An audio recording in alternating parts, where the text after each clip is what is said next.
Harvard Business School took this to the extreme by pioneering case-based learning more than 100 years ago, and many business schools have since followed suit. There are no lectures there, not even in subjects like accounting or finance. Students read a 10 to 20 page description of a particular company's or person's circumstance called a case on their own time, and then participate in a discussion debate in class where attendance is mandatory. Professors are there to facilitate the discussion, not to dominate it. I can tell you from personal experience that despite there being 80 students in the room, you cannot zone out.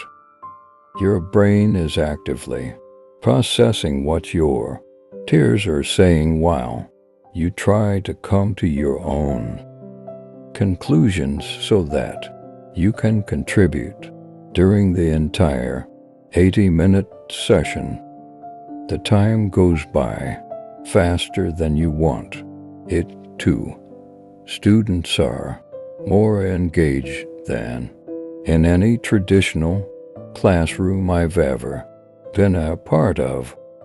Most importantly, the idea is that you and your peers collectively generate to this day comments and ways of thinking about a problem that my peers shared with me or that I shared during class nearly 10 years ago come back to me as I tried to help manage the growth and opportunities surrounding the Khan Academy. Education for all ages. Anyone who stops learning is old, whether at 20 or 80. Anyone who keeps learning stays young. The greatest thing in life is to keep your mind young.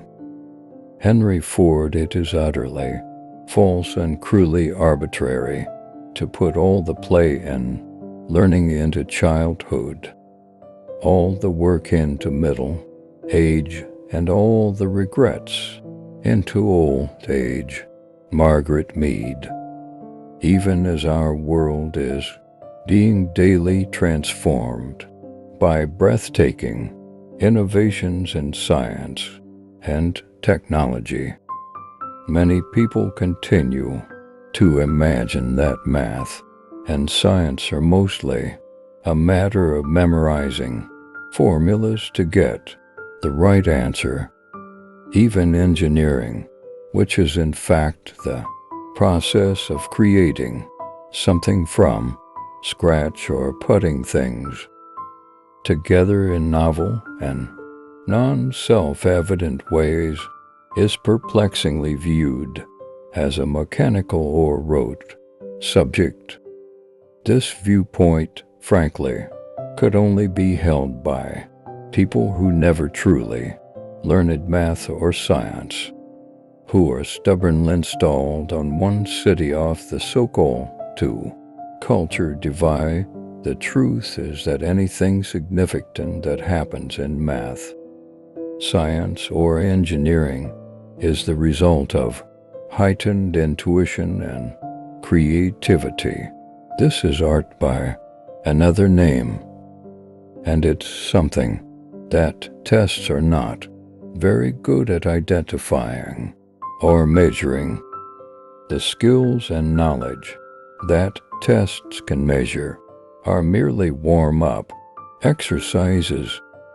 The world needs all the trained minds and bright futures it can get, and it needs them everywhere. The danger of using assessments as reasons to filter out students, then, is that we may overlook or discourage those whose talents are of a different order, whose intelligence tends more to the oblique and the intuitive. At the very least, when we use testing to exclude, we run the risk of squelching creativity before it has a chance to develop. But the truth is that well-credentialed educational theorists had long before determined that 10 to 18 minutes was about the limit of students' attention spans. The crucial task of education is to teach kids how to learn, to lead them to want to learn, to nurture curiosity, to encourage wonder, and to instill confidence so that later on they'll have the tools for finding answers to the many questions we don't yet know how to ask. It is the connections among concepts or the lack of connections that separate the students who memorize a formula for an exam only to forget it the next month, and the students who internalize the concepts and are able to apply them when they need them a decade later. At roughly $10,000 per student per year, the average American school is spending $250,000, $300,000 per classroom of 25 to 30 students. Where is that money going? Arguably, most of it should be going to teachers. But that isn't how it works. Teacher salaries are a relatively small part of the expenditure if we generously put a teacher's salary and benefits at $100,000 per year. Teachers in most of the country make far less, and the cost of maintaining a 1,000 square foot classroom at $30,000 per year, a figure comparable to leasing high-end office space. We still have $120,000, $170,000 for each classroom to be spent on other stuff. This other stuff includes things like well-paid administrators, security guards, and well-manicured football fields, none of which have a direct role in students' learning. Today's world needs a workforce of creative, curious, and self-directed, lifelong learners who are capable of conceiving and implementing novel ideas. Unfortunately, this is the type of student that the Prussian model actively suppresses.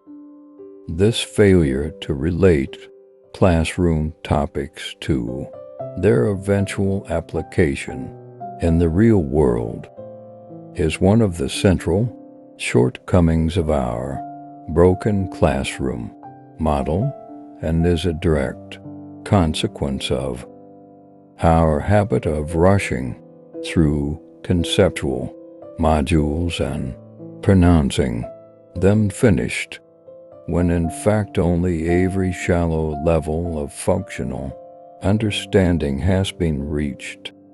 Thus the powerful tend to have a bias toward the status quo. Our educational customs tend to perpetuate themselves, and because they interconnect with so many other aspects of our culture, they are extraordinarily difficult to change. Quality education need not be dependent on showplace campuses. At every moment, where both students and teachers, we learn by studying, but we also learn by helping others, by sharing and explaining what we know. Entire industries and some of our very largest professions depend on the persistence of our current system. Other social institutions, like giant publishers and test prep companies, are essential to its workings.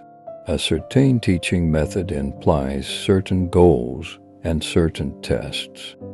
The tests, in turn, have a serious impact on hiring practices and career advancement.